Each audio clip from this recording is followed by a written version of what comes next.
पण मी सुरुवातीला सांगितलं की हे बेईमानी निवडून आलेले आहेत, हे मॅनिक्युलेशननं निवडून आले आहेत, निवडणूक आयोगाच्या कृपेने निवडून आलेले आहेत, जनतेच्या कृपेने नाही. आणि हे माझ्यावर जेव्हा वारंवार सांगतात की 200 मतांनी निवडून आला, अरे दम असेल ना, महाराष्ट्रात सगळ्यात जास्त मतांनी निवडून दाखवतो, पण बायलेटवर निवडणुका घ्या.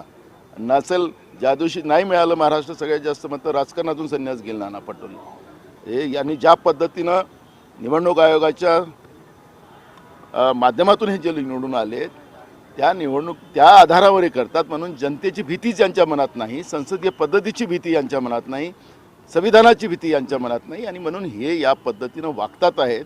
आणि हे महाराष्ट्राच्या लोकशाही परंपरेला कलंकित करण्याचं पाप महायुतीचं सरकार करते आहे. पुण्यातला जो प्रकार आहे, संख्याबळ कमवा आणि विरोधी पक्ष नेते, अरे मी सांगितलं, महाराष्ट्रातली परंपरा रही. यांच्या विरोधी पक्षाचं 2 आमदार असताना सुद्धा आम्ही विरोधी पक्ष नेतेपद दिलेलं आहे.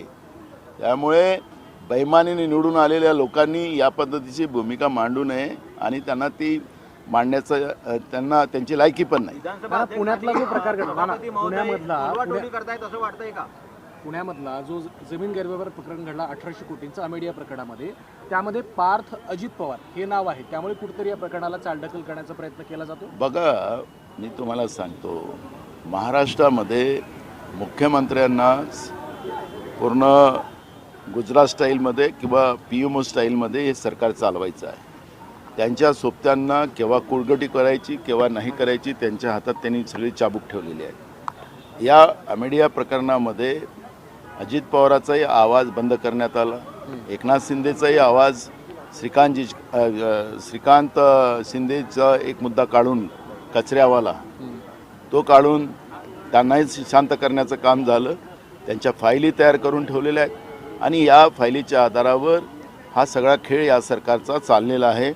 आणि हे महाराष्ट्र कसं विकता येते त्याच्यावर यांचा प्लॅन सुरू आहे. ज्या समितीची घोषणा या संदर्भात चौकशीसाठी करण्यात आली होती त्याला देखील मुदतवाढ मिळाली, परंतु दिग्विजय पाटील किंवा पार्थ पवार या दोघांपैकी कोणाचीही अजून चौकशी झालेली नाही. होणार पण नाही.